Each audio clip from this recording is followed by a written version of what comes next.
সামনে exam, motivation নেই, ভয় লাগছে, ভাবছো এইটুকু টাইমের মধ্যে আমি আর হয়তো পারবো না, আমার হয়তো পরীক্ষায় ভালো রেজাল্ট হবে না, আমি কি করে কমপ্লিট করব।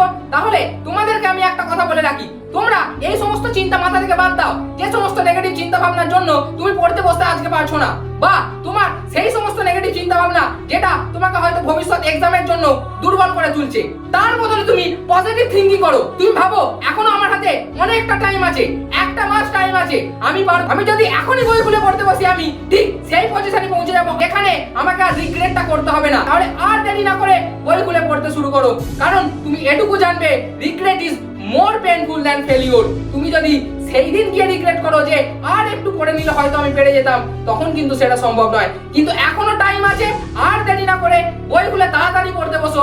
এবং এই সমস্ত এক্সাম টিপস এবং আমাদের যে সমস্ত সাজেশনগুলো আসতে চলেছে পরবর্তী ভিডিওতে, সেই সমস্ত জানার জন্য এক্ষুনি আমাদের চ্যানেলটাকে সাবস্ক্রাইব করো এবং আমাদের সঙ্গে তোমাদের এই সুন্দর জার্নির পার্ট হও।